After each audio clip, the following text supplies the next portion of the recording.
Just a raise of hands because I got to go to a break. So just let me take a quick poll. How many people here believe that there is a growing threat that you may not be able to preach all the things in the gospel because it would be politically incorrect? Hands? Anyway. Sure. Oh, yeah, sure. Only Professor George says no. Back in just a second.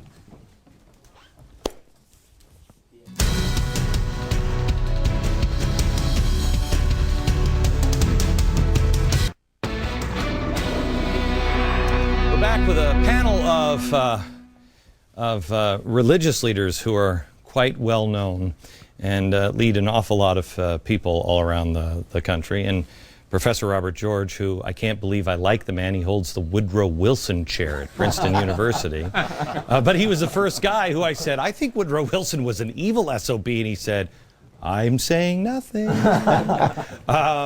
We were saying right before the break, I asked a question, and you were the only one that answered differently. I said, is anybody worried about the right to preach the Bible or preach, and having that right taken away, speaking your mind in church?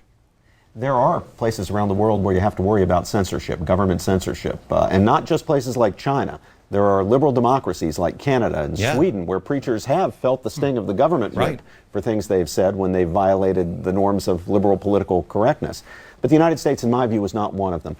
I'm not worried about government censorship. I'm worried about a more insidious form of censorship. I call it self-censorship, where we, whether we're Christians or Jews or other believers or just people who want to speak out, who have it in their hearts to speak out, who will hold back and censor themselves because they're afraid of being unpopular or afraid of saying something that will cause other people to look down on them, or they're afraid of elite opinion. There's a kind of intimidation there. You see it when people will hold back from speaking out in defense of human life in the womb or the elderly, when people will hold themselves back from speaking out in defense of marriage as the union of man and woman. That's self-censorship. That's because I think most people have gotten into that trap because you don't want to offend. I don't want to offend anybody. I mean, look at what I do for a living, though. You don't want to offend anybody. You don't want to cause any problem, but that's different than having the courage to stand up. We live in a country where Jeremiah Wright says things I've never heard before, and he's fine. Why do you have a problem, or why do you fear that?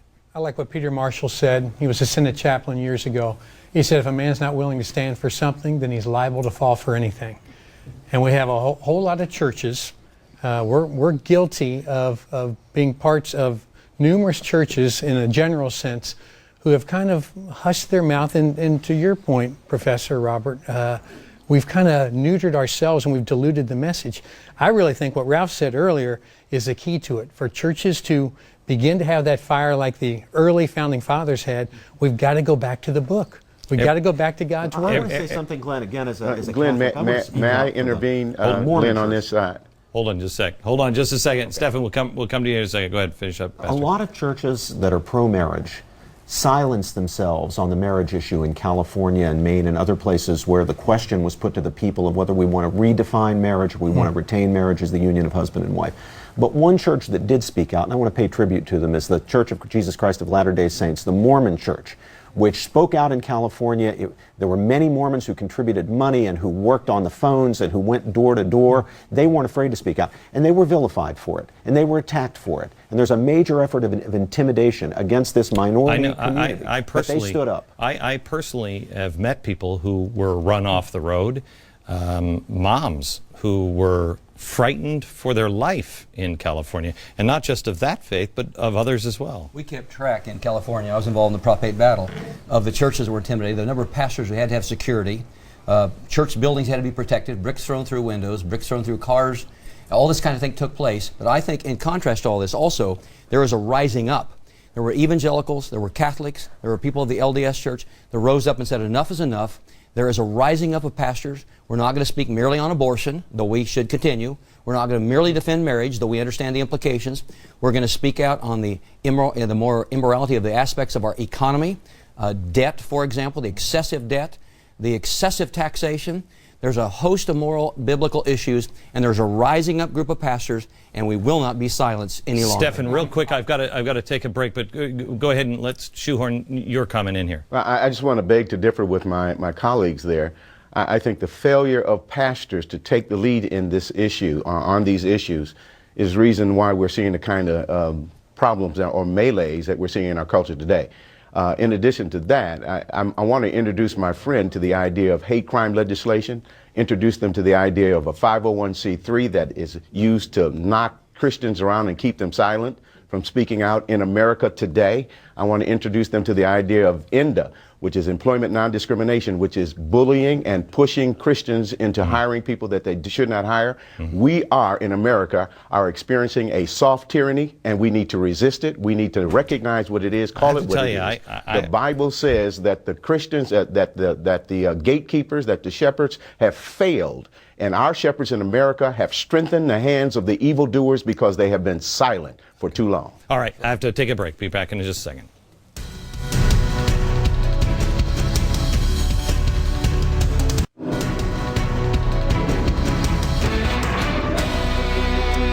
Back with our panel of religious leaders, and we're trying to look at the news of the day and try to look at it from a different perspective.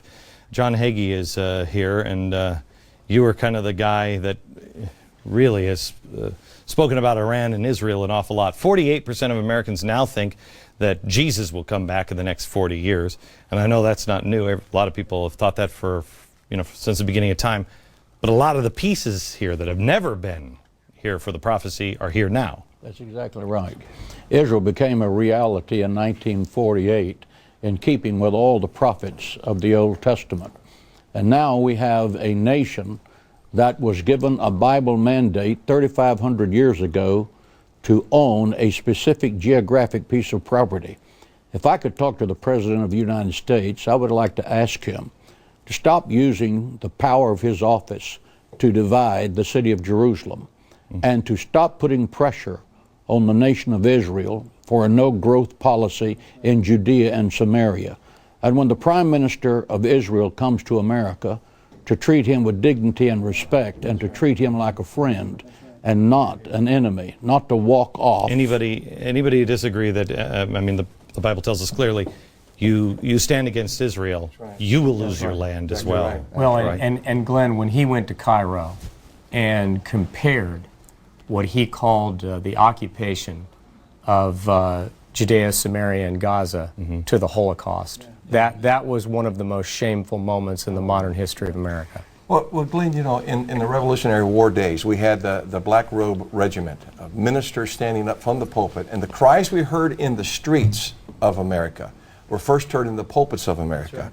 And the people were educated from the biblical principles of what life and liberty is all about. What was the thundering voice? Who said? Sam Adams. John Adams called it the right. pulpit thundered was his description of it. And it was a black regiment, black robed regiment. Wow. And we've got to recapture that in America. And I believe that voice is, and when that voice comes up, it also will support the principles of Israel and our relationship. It will talk about the economy. It will talk about our debt. The Bible gives us the formula, and our early founding fathers built this Constitution of this great nation upon those principles. Right. And it doesn't mean, because I'd walk out of a church that was telling me, vote for a Republican or vote for a Democrat. Oh, no. Yeah, it's not about that. It's about the principles. It's about principles. And which are accessible to reason by all men. Right. That's right. You started a project, what is it, the Manhattan? The Manhattan Declaration. Right. We've spoken today, Glenn, about the need for people to speak out. People of all faiths, certainly all Christians, to speak out.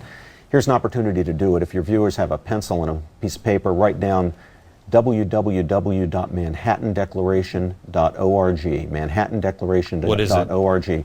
This is an opportunity to join religious leaders, many of whom are here today, in pledging fidelity to three great foundational principles of our civilization and our polity: the sanctity of human life in all stages and conditions, the dignity of marriage as the conjugal union of husband and wife, and religious freedom and the rights of conscience. Everything else is built on those core principles. So there are lots of other important issues. Those are foundational. Everything else depends on respecting them, and we've gone too far from them. And we pledge in the Manhattan Declaration, Catholics, Evangelical Protestants, Eastern Orthodox Christians, all united together despite our theological differences on these moral and political principles of our civilization. When you sign it, what happens then? Well, you sign it and you're speaking out. Now you become part of the solution and no longer part of the problem. You're pledging that nothing will prevent you from speaking out and standing up in support of these core principles, and you're pledging to render ungrudgingly to Caesar what is Caesar's, but to never give to Caesar what is God's. Okay, I got to go. I got to take a break. We'll be back.